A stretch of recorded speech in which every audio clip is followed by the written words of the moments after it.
এক মগ চা হাতে নিয়ে যখন চারপাশে সবুজ দেখি তখন মনটা প্রশান্তিতে ভরে ওঠে।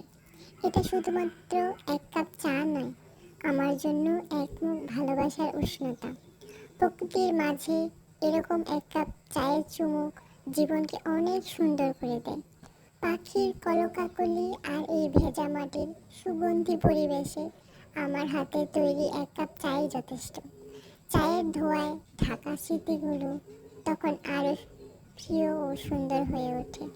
একমুখ ভালোবাসার চা আর তুমি, এর চেয়ে বেশি আর কিছুই চাই না। আবার দেখুন, এই চাই যখন বন্ধুদের সাথে আড্ডায় আমরা খাই তখন ব্যাস একমুখ চা আর একদল প্রিয় বন্ধু।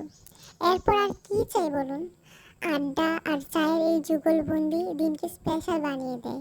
একমগ ভালোবাসার চা বন্ধুত্বের গভীরতা আর অনেক স্মৃতির সাক্ষী হয়ে থাকে। এই চায়ের গুণের সাথে সাথে আরও অনেক গুণ আছে, যেমন আমরা মাথা ব্যথা করলে চা খাই, জার্নি করলে চা খাই, শরীর খারাপ চা খাও, ঠান্ডা কাশি চা খাও, মানে আমাদের সর্বক্ষেত্রেই চা লাগে। বন্ধু ছাড়া, সঙ্গী ছাড়া, সব কিছু ছাড়াই থাকা যায়, কিন্তু এই চা ছাড়া আসলে থাকা যায় না। আসলে এই ছোট্ট একটা মগ কি শুধুই চা বহন করে? না, এর সাথে জড়িয়ে থাকে অনেক কিছু। ভালোবাসার উষ্ণতা, স্বস্তি আর কিছুটা শান্তি। জীবনে ব্যস্ততার মাঝে একটু থমকে প্রকৃতির সাথে কথা বলার এই তো সময়। এক মগ ভালোবাসা চা নিয়ে আমরা নিজের সাথে কিছু সময় কাটাই। চায়ের এক চুমুক আর প্রকৃতির এই সবুজ জীবনটাকে উপভোগ করার জন্য এতটুকুই যথেষ্ট। এক মগ ভালোবাসার চা শুধু এক মগ চা নয়, এটা আমাদের জন্য এক টুকরো শান্তি।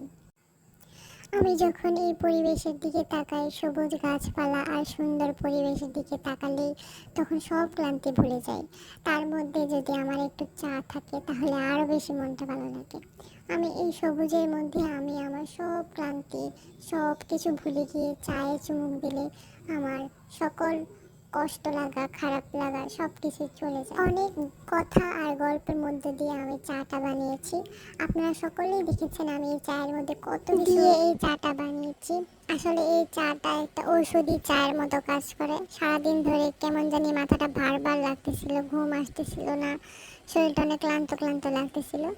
তাই আমি আমার মতন করে সব কিছু দিয়ে তারপরে বানিয়েছি, মানে একটা ভালোবাসার মতন। যত যত্ন করে বানাবেন তত বেশি মজা হবে।